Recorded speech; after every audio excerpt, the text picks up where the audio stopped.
medical with MMJOS and the case management is on Dynamics. Some of the considerations go that I try to document here as we move forward is and some of the different options, and this is just kind of some random stuff I threw together just as I was kind of thinking out loud a little bit here of thinking about the way patient registrations are being done, as well as the patient sales and quantity limits. Obviously, not an ideal approach that we have today, where everybody's operating in metric, but then they have to come over and check the patients separately in a system that really doesn't support modern technology. Certainly the build buy conversation is also one of the items to go over of building our own. You get a much more customized, we'll get something that works for us. Obviously there's time and costs involved, and probably time's the bigger constraint on the build and the cost on the upfront side.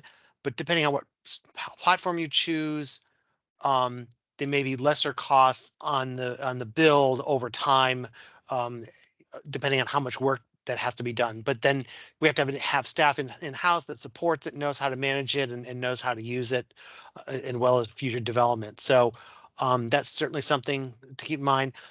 For those of you who aren't aware, the commission owns MMJOS. We own that platform. JD Software hosts and operates it for the commission, but that was actually built and owned by the Department of Health that was transferred to us. So we do own that, outright, regardless. Not so much with Mass CIP. That's a software as a service platform, but we do own MMJOS. And obviously, I think we've talked briefly about RFQ versus RFR. There are existing licensing platforms on existing state contract, so therefore the RFQ would be faster. And it's just a level of customization that we could get. Regardless, and part of this exercise was to begin this process of really building out the scope and design documents today, because no matter what we do, short of keeping the exact same systems as they are exactly, we're going to need to have for even for the bidders, a good overview of maybe not every single detail, but a lot of the detail of how we really want the system to work going forward. Not necessarily today, but that's a starting point. But that's certainly something we're going to need to invest time in regardless. Unless there is unless there's a strong desire, and we'd have to work with legal on how we could, essentially bid, but not bid, but keep essentially the same contract going forward. So I threw together 3 scenarios to think about and talk about a little bit. Scenario 1 would be to move the patient sales and quantity limits functions to metric. They have that. The timing is actually very good because we're just beginning the contracting portion for the seed to sale agreement, and would be able to include that as part of that. And I'll talk about pros and cons in a minute of each of these. Do an RFQ or an RFR for licensing and an integrated case management system. I think RFQ still is the better option here, and I think there are systems out there that that are available on state contract that would have both the licensing and integrated case management, which would consolidate the Microsoft Dynamics case management system we have today in with the licensing platform, so it's all one together platform. And then use Microsoft Dynamics as the CRM only, largely for constituent services to track calls and a traditional call center. Other contact and relationship management, whether it's by the leadership team, vendors, other functions that, contracts and other, as well as still the legal case management. So legal case management would still reside in Dynamics. I didn't put that here, but that would be part of the Dynamics going forward. And we really shift this to be what the vision always was, with the Dynamics is just the hub for data access for commissioners and others. So they don't have necessarily be into all the details of the licensing platform, but when the appropriate time for them to see licenses or enforcement actions or any of that data, that's much more better, that's controlled and only accessible through that platform.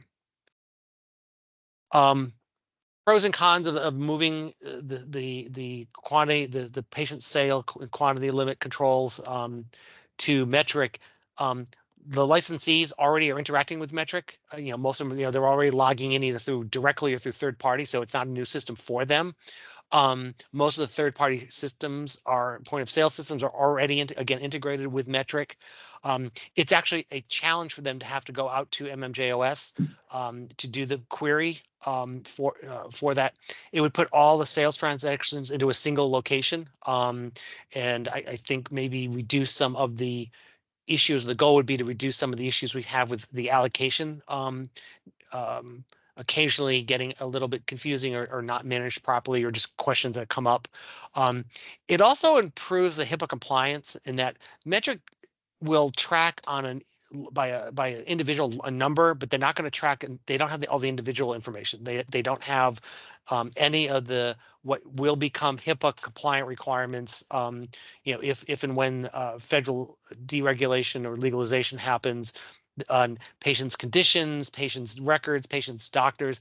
They just know we have this ID number, largely the patient registration number, and they're allowed to have X amount of quantity, and their 60-day purchase amount is X amount of quantity. So it's, I don't say anonymous, because obviously it's not totally anonymous, but it does create a separation, which also have some impact positively on the investigation enforcement sides as well, of, if someone's checking on just a compliance issue on a number versus do I need to see the full patient record, which currently happens today. If you're an MMJOS, you largely see the whole patient record.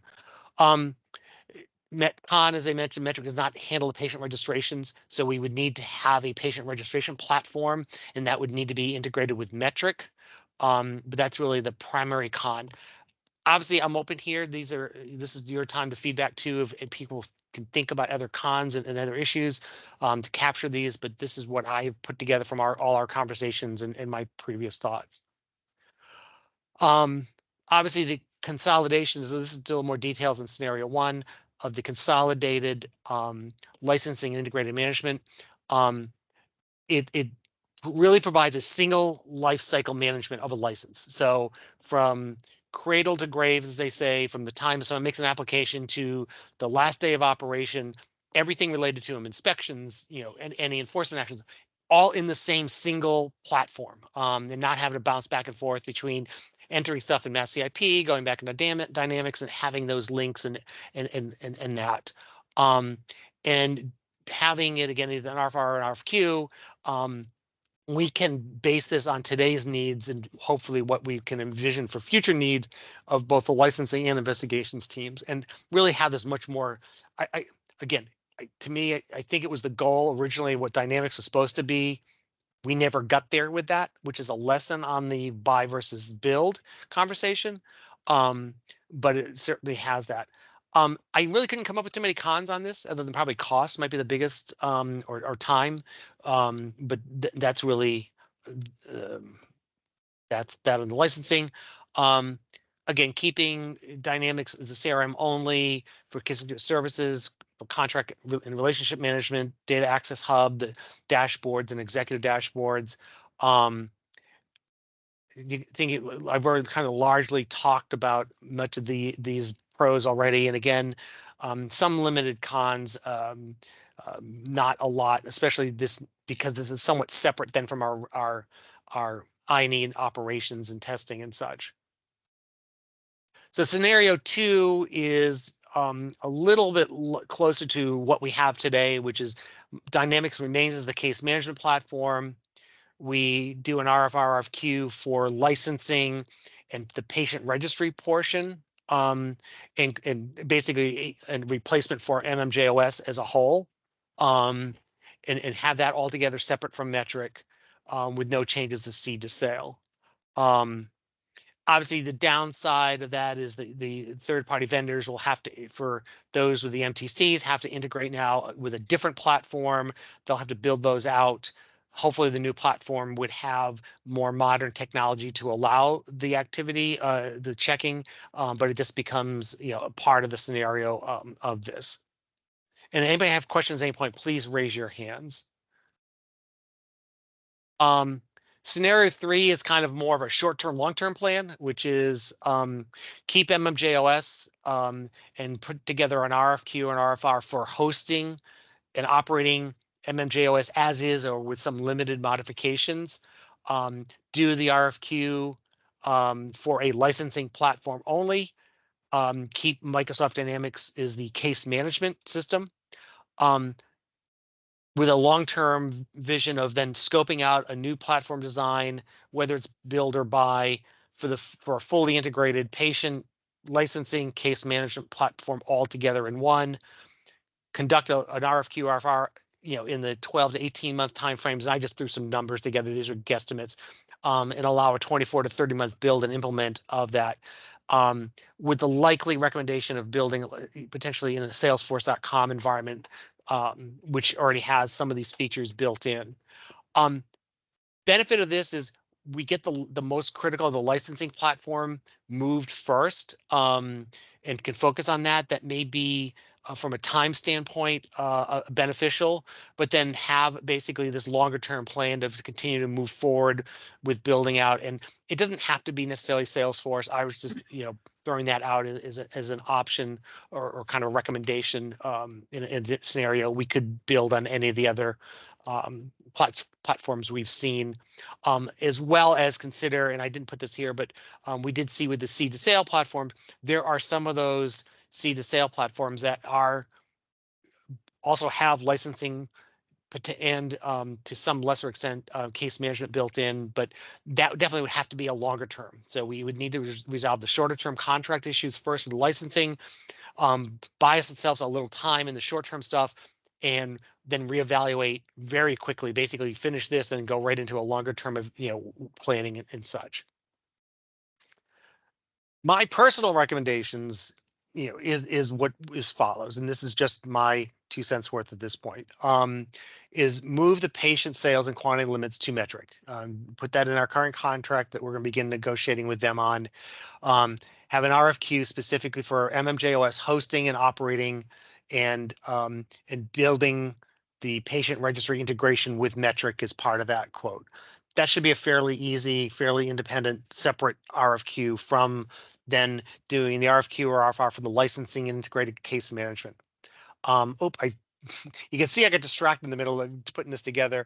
By again consolidating Dynamics and case management in the licensing platform, again, it gives you that single life cycle. Evaluating existing, I was going to say vendors that are there. We know Acela is one, JD Software is another. There are a couple of others that have platforms already existing that I would recommend we evaluate and move forward on. And then keeping my Microsoft Dynamics for the CRM only portions of constituent services, contract management, the hub for data access for commissioners and executives, and pulling and that means integrating with all the different other entities in our data environment, whether it's Tableau or other, with the consideration of moving that to Salesforce at some point separate from that. So that's kind of what I have thrown together. So thoughts, comments, questions, don't like. So I'll jump in, Paul. And I know it's a lot too. So if you need details, I can go back on it, but I just wanted to, for time's sake, at least get through it all first. So.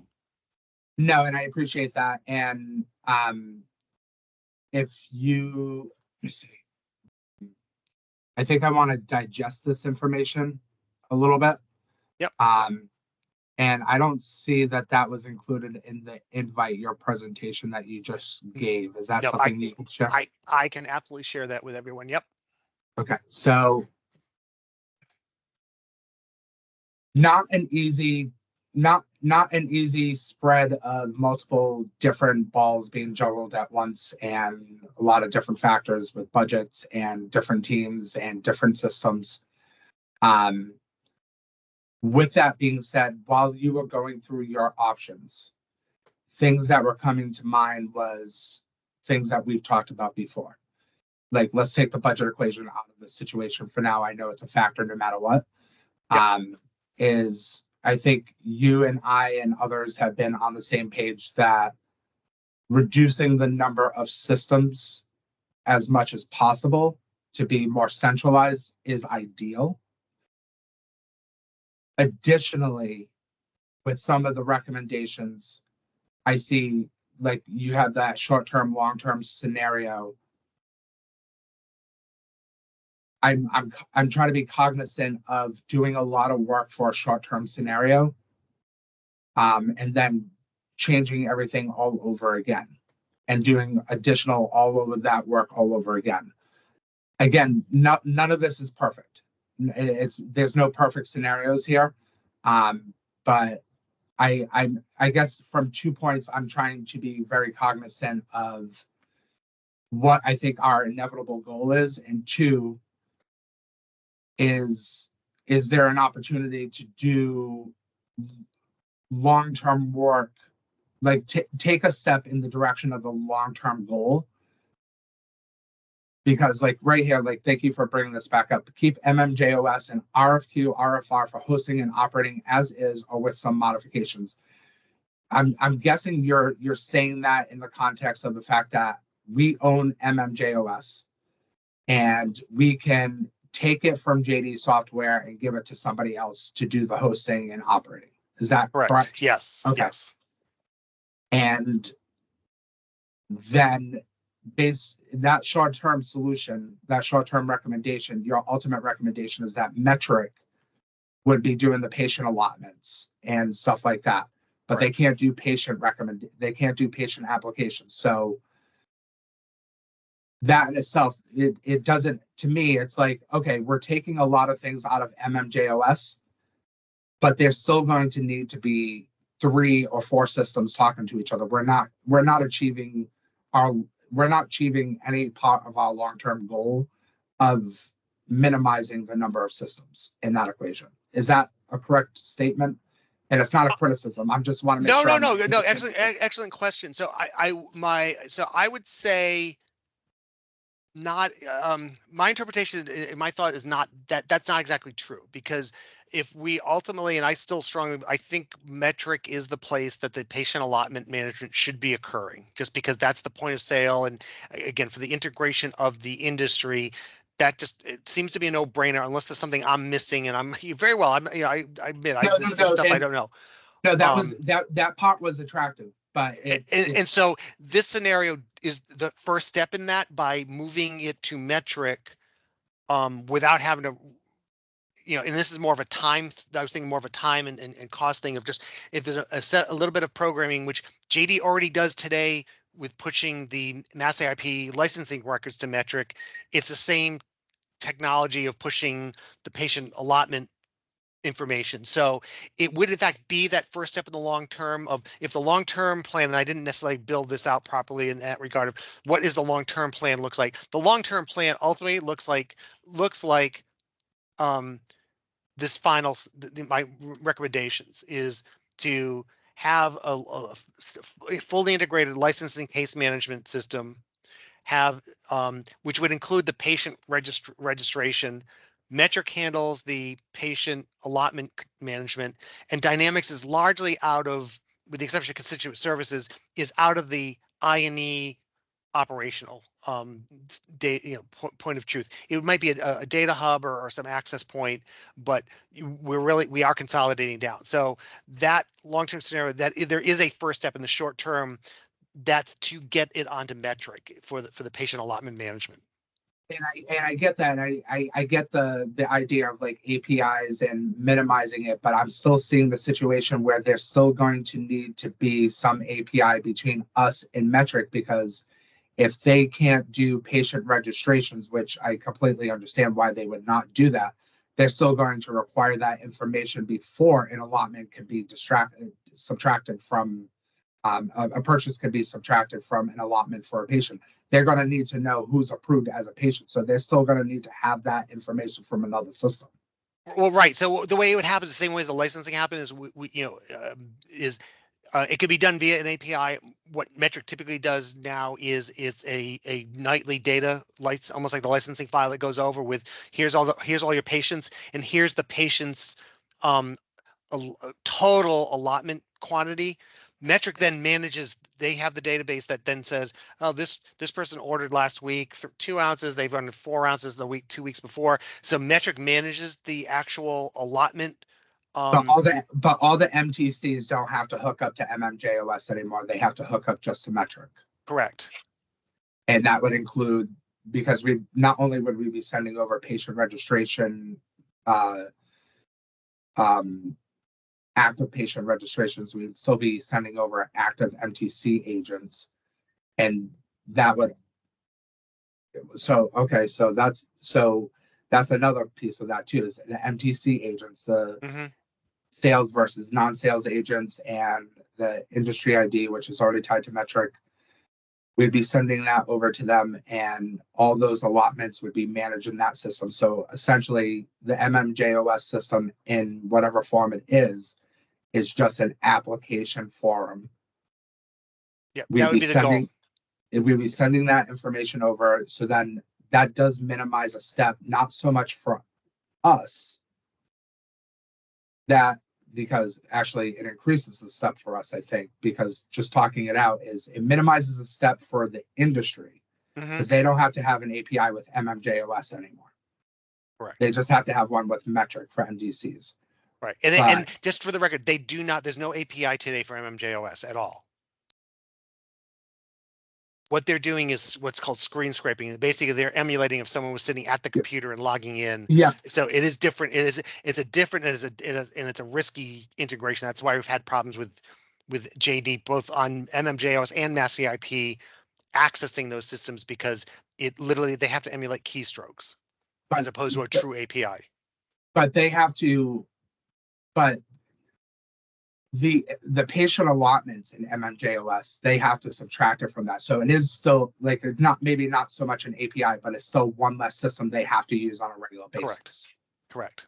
So the sales, if they're doing it in Metric, that increases the efficiency of medical sales, because they have to enter case by case by case, more likely than not. On the other side of that, where I was saying it was like an extra step for us internally, is now our constituent services teams that deals with patients and patient allotments. They're going to need to be trained and have access not only on, well, they already have MMJOS, but they're now going to need to learn Metric. They're now going to need to be able to answer questions based on information and how it's represented in Metric about patient allotments. Because from my understanding is, they get a lot of questions about, why did this happen? Why did this happen? How much more marijuana can I get in my 60-day supply? My very baseline kind of dangerous amount of information on that. So I'm thinking through. I'm thinking through a couple of different permutations of the situations that we see on a regular basis. So with that being said, yes, we have a long-term plan here. And really, and the other piece too, Kyle, here is the RFQ for the licensing platform. Right where I was going. I was focusing on the licensing first, then build, and it may be that depending on who we choose, can build out the case management, or it comes with the case management already built into it, and there's not a lot of work to that. But I think there's going to be a lot of work, even in as we saw with the seed to sale presentations. There's a lot of build out that needs to happen, regardless of how many of the building blocks they give you. We've still got to define all of that. And if we focused on the licensing first, and this almost goes back to our seed to sale conversation, or even I think it was licensing conversations of, this. Which do we roll out? Which do we test first? Which do we do second? Is focus then on licensing, and then final step, migrate the case management in, even if it's all in the same. And I was assuming it would be the same platform. Okay. So here's another scenario right now, right? Short-term versus long-term. Again, not so much towards the long-term goal versus the long-term plan. The long-term goal is to centralize our systems.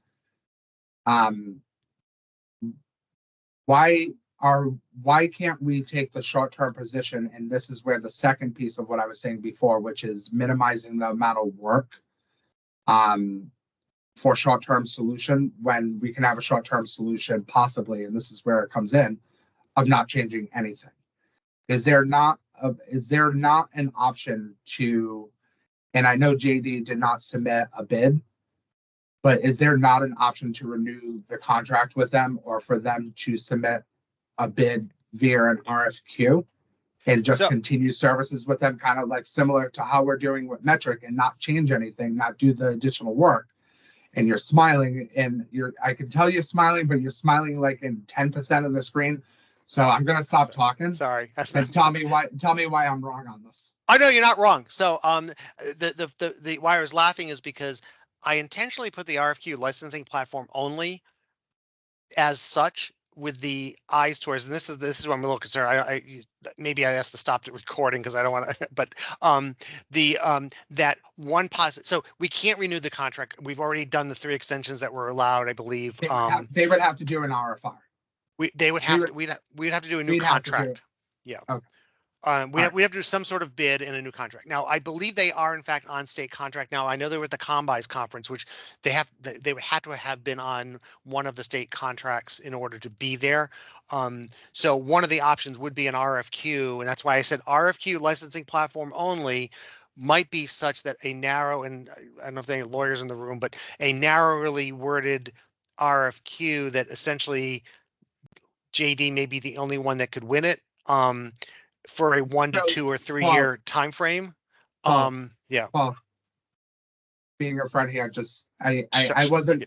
I'm not favoring anybody right now. I'm not. I don't want us to go that there's an ethical line in the sand. Oh, absolutely. Yeah. But I know there's a couple of options, and that's why I threw out that, let's call it a hypothetical for the sake of the recording. I was thinking of purely not from a final decision point of view, but from a possible option of short-term versus long-term plan, and minimizing the amount of work that staff have to do to change something in the short term just to change it again in the long term, versus just sticking with what we have, and whether that was a viable option. So yeah, I think it's a viable, but I think it's going to be there's probably some challenges we would have to evaluate. Now, just because JD did not participate in the RFI does not limit them from responding to the RFQ itself. So they certainly absolutely could, and would be encouraged to do so. Because they're now on a statewide contract. Yeah. Right. Yeah, I don't know if they were at that time, but I know they are. Like I said, they were at the Combis conference last year, and those are only basically companies that are on contract that were able to attend, present at that show. Okay, so yeah, I guess I'm doing a cost benefit analysis, not from a financial point of view, but from a work impact equity point of view, devotion of time versus yielding the benefits that we're seeking long term. Is why would we put a ton of work into doing changes in the short term, and possibly money too financially, for us to just then go long term towards our long term goal, if we could hypothetically just not change the scenario at all right now, buy ourselves more time. Like, I know you said you just threw out those numbers, 12 to 18, 24 to 30, and just buy ourselves more time to do the more long-term plan, the long-term goal, in a one-shot scenario. Does that make sense? Yeah, and that's honestly what I was attempting to put in that short-term goal, because it was ideal scenario would be you just extend the licensing platform, keep dynamics as is, make the one change on the MMJ to metric for now, while we then go to the longer term. So that my goal, that was kind of the short term, long term scenario. Now, if there's any other short term, long term scenarios too, but that was really the goal, was to minimize the time and impact to build a final solution.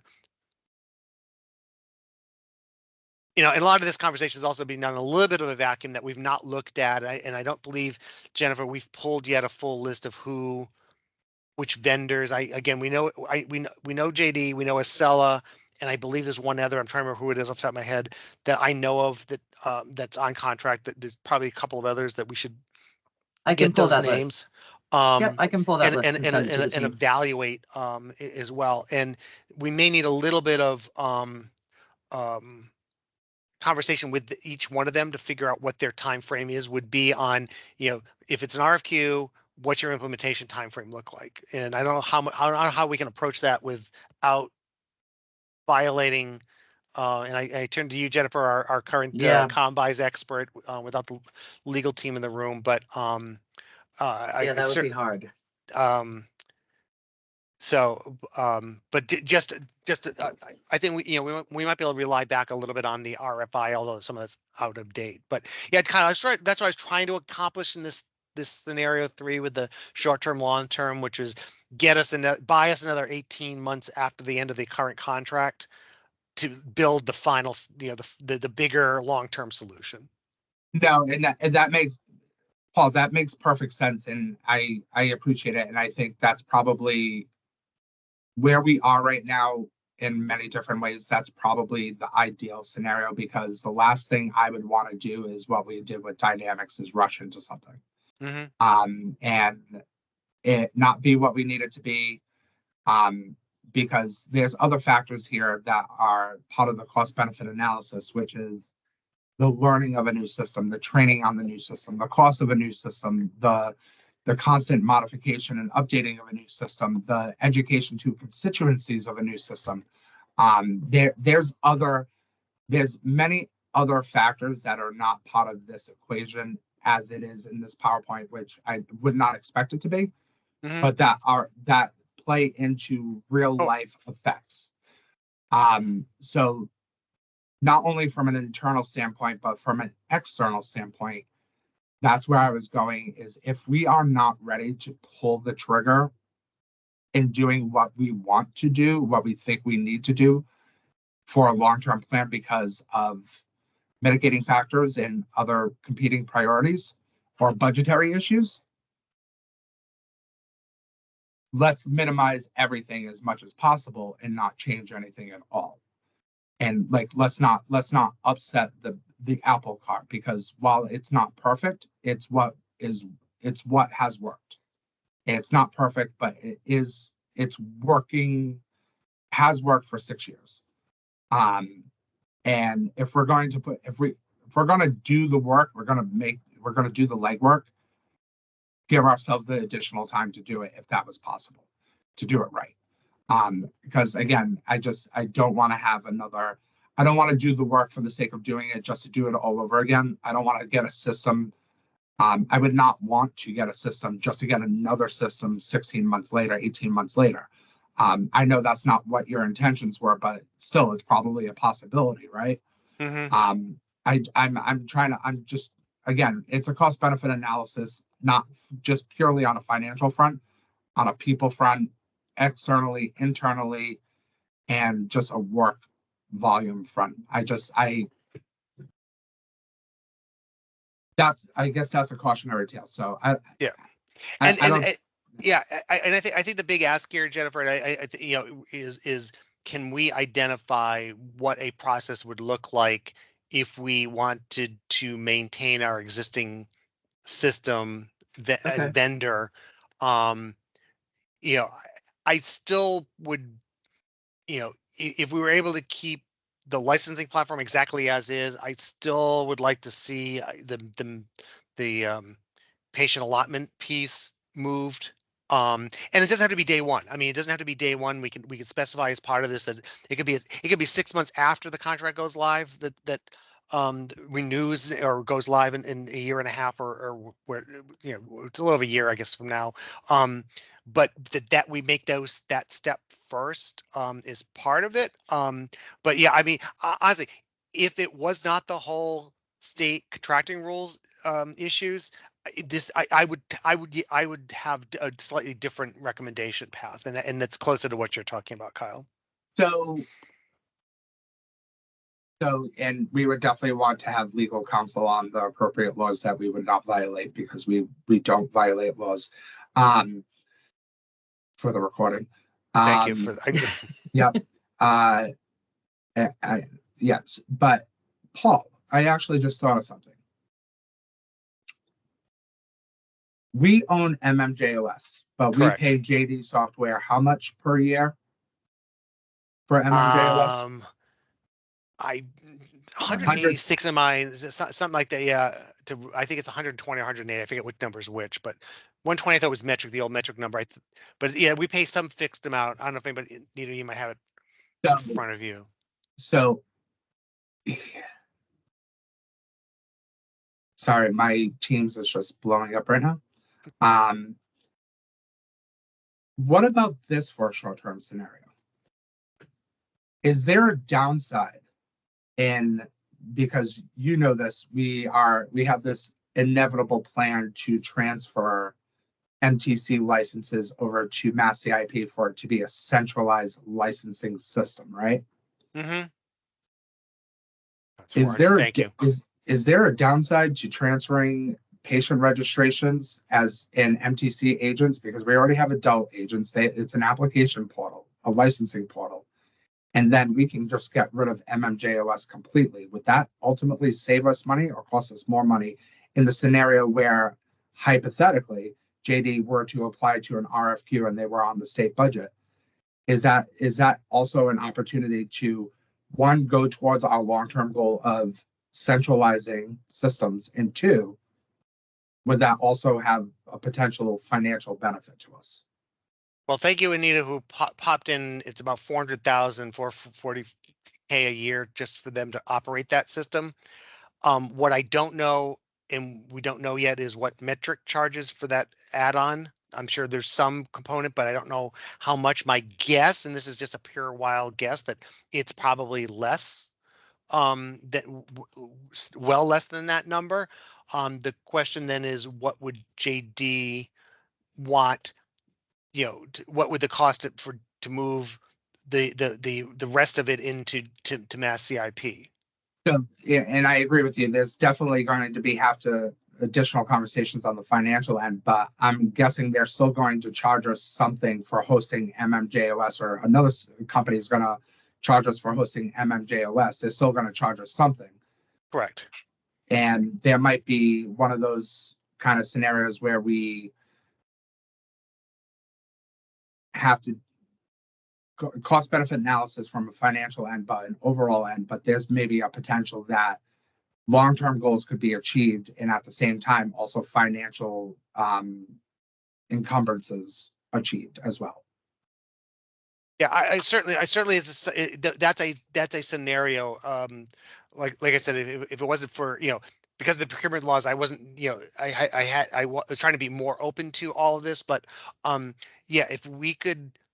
And again, even to me, that my short-term, long-term essentially is very similar to what you're talking about, of start with, the first step, and maybe even then the second step of decommissioning MMJOS, but make sure that contract's a short-term contract so that we're not committed for 5 years for an MMJ contract that, if we want to if we can get it in 18 months or 24 months. And I agree with you. It's a problem that I've had in the past that I've tried to be more cognizant of, but also at the same time, like we don't want to lock ourselves in, but we also don't want to adversely lock ourselves into having to renew or having to, exactly how this conversation is going right now, where it's like now we're like, one of the options on the table that I'm throwing out, albeit me, is that we don't change anything. So we try to stick with the same company, even though the inevitable goal was to get to a larger case management system. But the reality is that at the Cannabis Control Commission, things pop up and timelines are never the timeline. It's always going to be longer because we're always a bunch of overachievers, and we think we can do it. We think it's reasonable, and that we don't factor in, the other day-to-day operation things that come up. So I don't want to pigeonhole ourselves into too short of a time frame, but also I think we want to give ourselves some breathing room to make sure we could do it right. So just food for thought on that. No, absolutely, absolutely. I mean, I totally agree with that. And it's an interesting balance to try and keep, the duration but it's just a matter of that to me, that's a business negotiation conversation of having an exit clause whenever we specify, it's 2-year minimum exit clause anytime after that with the next, I mean, that's where you let the lawyers negotiate, but that's certainly a scenario that I think we could at least look at as well. Go ahead, Derek, with your hand. I don't want to miss you. Yeah, excuse me. Just one thing that always comes to mind whenever the word patient is thrown around is in this proposed transfer that Kyle's just illustrating there, would that all be moving to HIPAA compliant systems? Because to me, that was always the one big question mark about moving patients out of anything, is that, we have to maintain HIPAA compliance. And you would know this better than I would, Paul, but as memory serves me, I want to say there was even a certain portion of the state infrastructure that patient information has to live within. I could be wrong on that, but I think I remember that as an old conversation with Dave McKenna back in the day. So here's the whole HIPAA thing. It's illegal since cannabis is illegal federally. Anything related to it is therefore doesn't exist. The feds federalized. HIPAA is the federal law. Therefore, we're actually not required to be HIPAA compliant at all. Our GC, our previous GC concurred with that. Our current GC and I've had conversations that now we both expect that that's going to change at some point, and that's going to change a bit. But here's where HIPAA and I years dealing with this. HIPAA is exceedingly specific on sources of data, and this is kind of, I was talking, in one of the meetings the other day, it's the source of data and how you get it. A patient provides you something, that's not a HIPAA record. You have to get it from a licensed medical facility that's basically, the federal rules say, it's a Medicaid, Medicare paid, funded, or an insurance company. And then there's even some carve outs for governments for insurance and stuff like that. Now, I don't want to be on the news because somebody says we're not HIPAA, we're not following HIPAA rules just because we don't have to. So we want to be able to be close to it. Basically, we're already in the government cloud. Our stuff's in government cloud. I think so. When JD did their last move in AWS, they are now in the government cloud on AWS. So it falls in that, and it's really about record auditing, encryption. And it's not that strict. It's strict, but it's not that strict. So, but the long answer to your question is absolutely that is a concern, and that's one of the reasons why Metric doesn't want any of the could be HIPAA information. They don't want the patient's name or addresses or contact or anything. They just want an ID number. And they would almost, although it wouldn't work this way, but they'd almost prefer to, can we get an ID number that's not the same as the patient ID number, so that it's harder to match those up. But having Metric just wants to give us the P111675, and then when the patient comes in and that code gets typed in, that's the matching point, and then that's how that's done. They don't know the name, they don't know diagnosis, they don't know the doctor, they don't know the caregiver. But certainly anything, I'm more worried, however, that MMJOS's security is inadequate today, than moving to a more secure platform. So I do not pretend to be a health law attorney. And when I got my master's degree in public policy, I stayed completely away from healthcare policy because I still don't understand insurance companies to this day. Another downfall of mine. But with that being said, I want to. Can you tell me again, like, you said we do not need to be HIPAA compliant based on an interpretation of our past GC and also with our current GC, that we do not have a requirement to be HIPAA compliant because we are not receiving anything from a medical professional. Directly from, we're not saying medical records. Billing is separate, but we're not receiving medical records from. Okay, and again, I defer to Christina on this 100%. But I'm thinking in the scenario we do have medical records. And I think and again, I could be 100% wrong, and I hope I am, but we have patient allotments, which is medicine. Is that And not the diagnosis. in diagnosis? Does that? But who gives us the diagnosis? Is that the The patient or is that the doctor? The physician. The The physician physician. And when does. you enter in the certification, they have to enter in a, medical diagnosis. So there And is then- medical information. And then in we there. also technically have a record of medicine being dispensed for an illness. So how could that not qualify as a healthcare record? And Because yeah, in in addition, the, pediatrics as well. I mean, that's another very delicate. You know Yeah. what I mean? Yes, it Very is. delicate. the interpretation is this very simply is because the feds have not recognized cannabis as being a medicine. It doesn't it doesn't matter the dose that whole allotment Is in their this minds. memorialized anywhere? Is this written down anywhere, or was this scribble? I've got I believe there's been multiple stuff. I have to go back. It's been a So- while, but Thank this you, has been Anita. a That was multiple going to be, conversation. yeah, sorry, Paul. Nita, that was going to be my second question is, because us lawyers, even if we're not healthcare lawyers, want something to do a CYA and make sure Yeah. that there's All right, an I can check actual with analysis. Christina. Yeah, and, I can check make with sure that we have Christina. that. And then just from my experience of what we did with seed to sale, this has to go out to bid regardless if the scope is narrow or not. So I think right now the biggest decision is if it's gonna go RFR or RFQ.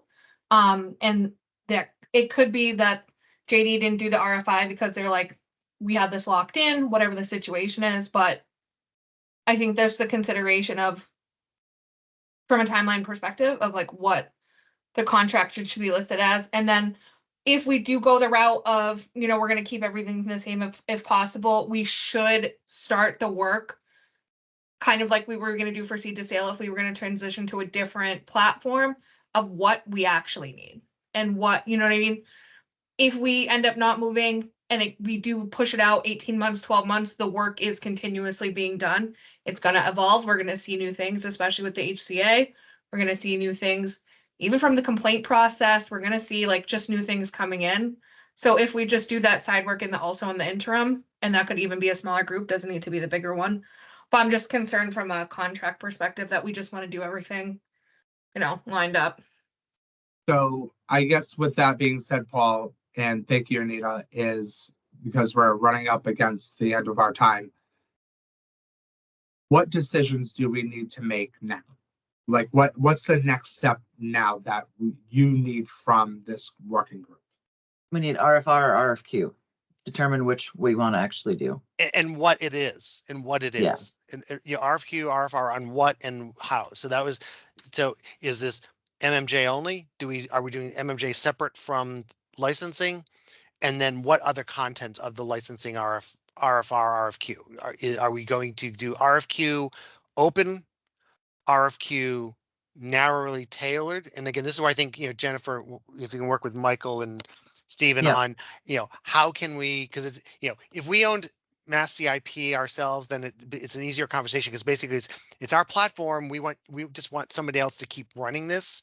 I don't know if there is a way, since this is a platform, of how to do this, and that's really the big question here. And that's why, again, trying to dance around a little bit of that, but ultimately, to Nita's point, we just need to get the mechanism. Can we, or how narrowly can we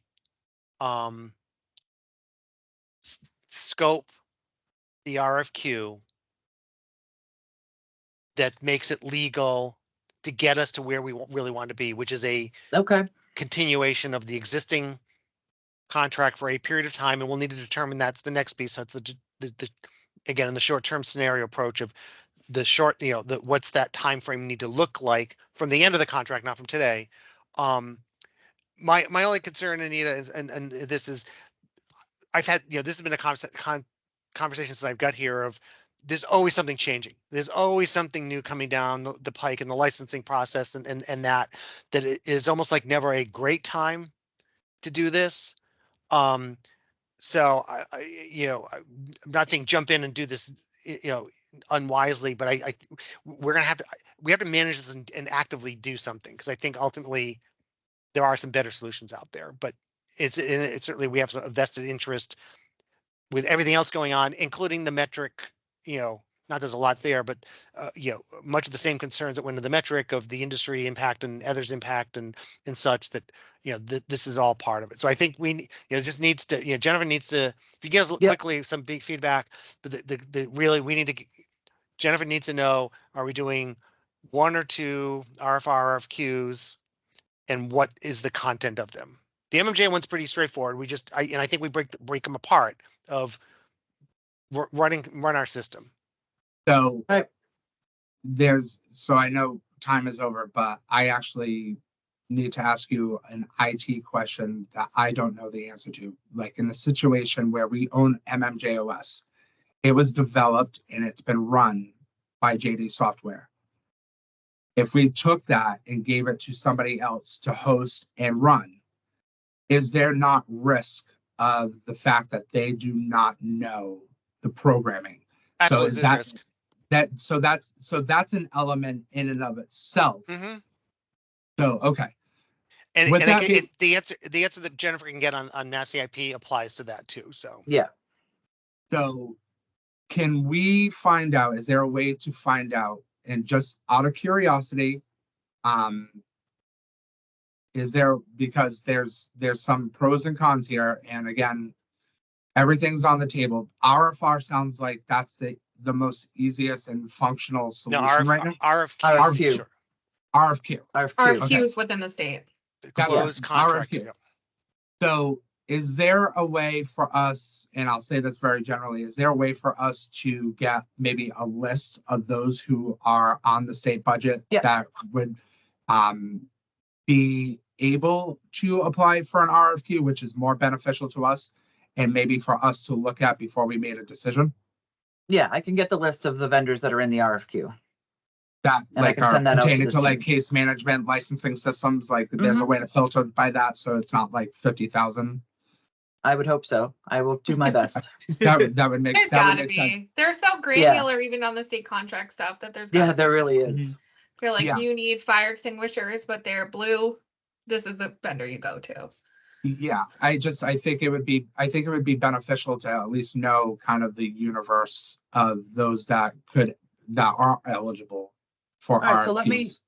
we are at the end of time, so let me go and find this information out, and I'll talk with legal to see how narrowly we can write an RFQ to have the standard, to keep the status quo, I guess is what you want to sort of say. And Jen, while you're reduce risk. speaking with legal to find about the HIPAA Okay, yeah, thing with us. See if we can get that in writing. yeah. And then how about we get back together next week? I'll put another meeting on for this whole group. yes, I'm Okay. okay with that, Paul. Yeah, time's ticking, so we definitely need to keep this rolling. Right. So We could just shut the Cannabis Control Commission down for a little bit. That would answer so many problems. Oh my I've gosh. asked for a stop button. That would just Yes, so the the nuclear recording option. knows I was joking about that. Do we know when the expiration of the contract is right now for Mass CIP? Oh, from SCF. May 25. Yeah, I think it's May 25. March or Okay, May so 25. Sometime. Yeah, I we've might got know that. about a May year. or I think March. it's March in March. Yeah, March 25. It's I one of think. the- 25. 12, Yeah, so 14 we have- months. Yeah. Okay, with that being said, that sounds like a long time, but as we all know, cannabis time is different. Yeah. Yeah, So definitely agree with Paul, definitely agree with Jen. This is not something we want to sit on. So I think Yeah. meeting next week expeditiously and trying to figure out next steps is the best way to go. Yeah. You Perfect. don't want to be back ending up like the contract being over and then like in being in negotiation, because that's like right. if you have to find a new vendor. Well, we have to also think about the practical reality is that we have constituencies we serve and we cannot just shut down. So that's the reality. We cannot shut down. We cannot not allow patients to get medicine that they are entitled to. So True. just It's for clarity. March 31st, March 31st, 2025. 2025. Awesome. Thank you, Okay. Anita. No All right, I will problem. send, people look for a calendar. I'll send something out for next week. And get the Awesome. answers from legal. Thanks, Jeff. And just Yeah. and on the HIPAA thing really quickly, it's in my goals for this year to make us HIPAA compliant. So just even though we're not today, the goals is by the end of this year, we will be. Okay. And Yeah. Thank Kyle? you. Thank you for that, for Paul. To Stephen's point, Jen, like, they're not going to be able to get you anything in writing by next week. Maybe Yeah. it might be beneficial to breadcrumb this to them and maybe see if there's a member of legal that can join us next week. Okay. All right, I will do that. Yeah, if you kind of Cool. give them a background of what we're really doing, so then that way they're not coming in just cold and being like, make their time useful as well. They might be able to at least give us like a feeling like, okay, no, like 100% this is not HIPAA, 100% this is HIPAA, or this is that gray area of which it could be HIPAA. At least then that would be Mhm. a barometer of how we could go. Yeah, and then Okay. we would err on the side of being too secure if that's the case. Yeah, which is never. Yeah.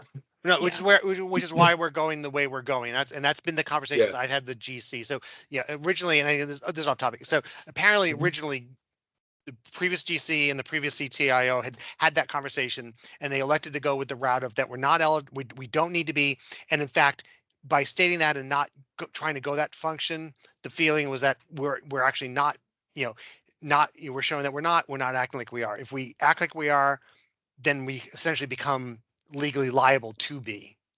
It was that was the conversation. That's But an interesting interpretation. it was Yeah. very interesting. It was a very One interesting. But interpretation. the lawyers in the room are I love the look in the two of them faces. Yeah. But the feeling is, and again, while it's all about the state, the federal, and that could change in 2 months. Well, and here's the thing, and again, not being a healthcare professional, usually most federal laws are like identically adopted on a state level. So I cannot imagine that there's not a state version of that mirrors HIPAA in like 99% of the way. So that in itself, There's actually not, believe it or not. There's Massachusetts, the Fed, everything Fed runs HIPAA. There's some civil stuff around the PII side of things, but there's not an equivalent of the state level HIPAA. Believe it or not, there's no state that I know of that has California's done some stuff around the general privacy side that includes patient information, but it's not a HIPAA rule.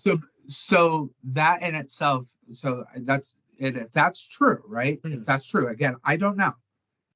There's a reason why state government hasn't adopted its own version. It means that the federal has oversight over the states in this area, which means it would apply. So that in itself is like kind of a. Yeah, I think we just need legal to. Yeah. Give us an answer and let us know. It's a Friday I afternoon. I don't want to play I spent 9 Yeah. years doing this, so internationally. All right, everybody. So Enjoy your weekend. We need our official counsel in the room. So yeah, Jen. but no, if, at our I'd be meeting next absolutely. week- Let's get a final answer. I'm good with that. But Yep, I'll get legal in the meeting next week. I'll find out who from legal should be there. Kyle, enjoy your 3-day weekend. You deserve it. Thank you. Thank you. Yes. And right. Omar, have That's fun excellent. in Australia. thank you, everybody. I thank you. Yeah, good luck. Oh Omar. yeah, Thank you, Australia. guys. Yeah, Yeah. good luck. Travel safe.